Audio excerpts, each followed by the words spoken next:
compte à rebours, il s'accélère aussi pour les médias du monde entier. Les épreuves seront suivies par des milliards de téléspectateurs et toutes les images seront captées par OBS. C'est une filiale du Comité international olympique. On vous fait découvrir cette super production.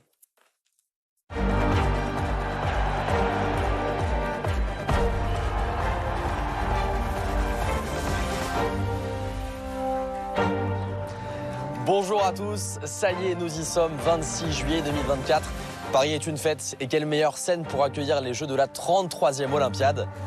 Bon, ça c'est dans quelques jours, promis, mais aujourd'hui on va avoir un petit avant-goût avec une cinquantaine de bateaux qui défilent sur la Seine pour la dernière répétition générale d'une cérémonie d'ouverture historique.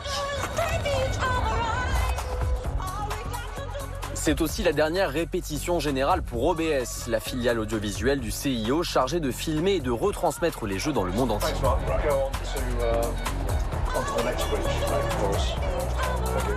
L'entreprise est face à son plus grand défi avec une cérémonie d'ouverture sur 6 km le long de la Seine. Tout sera produit et réalisé dans ce camion régie situé au Trocadéro. OBS a conçu 3 bateaux avec des stabilisateurs. Nous pouvons naviguer le long de la Tour Eiffel et la filmer sous toutes ses coutures, sans que vous puissiez imaginer que c'est filmé d'un bateau. C'est le projet le plus excitant auquel j'ai participé, sans aucun doute. Nous utiliserons 8 drones, des caméras de cinéma, 3 hélicoptères. Il y aura plus de 100 caméras en tout et plus de 200 téléphones mobiles. La captation des émotions des athlètes ajoutera beaucoup à la retransmission de cette cérémonie. En plus de la cérémonie, OBS filme toutes les compétitions. 11 000 heures de couverture au total, dont près de 3 800 en direct. Du jamais vu dans l'histoire des Jeux. Bon, c'est un petit peu éloigné du centre de Paris pour arriver au parc des expositions du Bourget, qu'il faut désormais appeler l'IBC. C'est un petit peu le cœur du réacteur. Toutes les images des Jeux Olympiques et Paralympiques transiteront ici, avant d'être diffusées dans le monde entier. Ici, nous recevons toutes les images des sites. Et voici la salle de contrôle.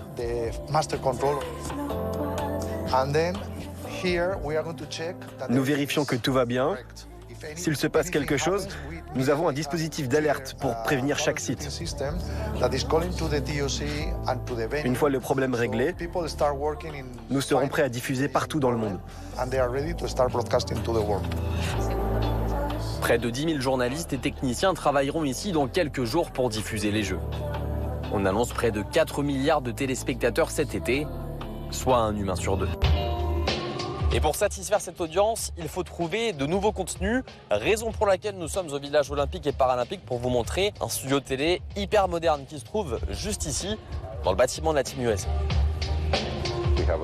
Bienvenue dans notre studio de réalité augmentée. C'est compliqué pour les médias d'interviewer des athlètes au village pendant les Jeux, car les accès sont très limités.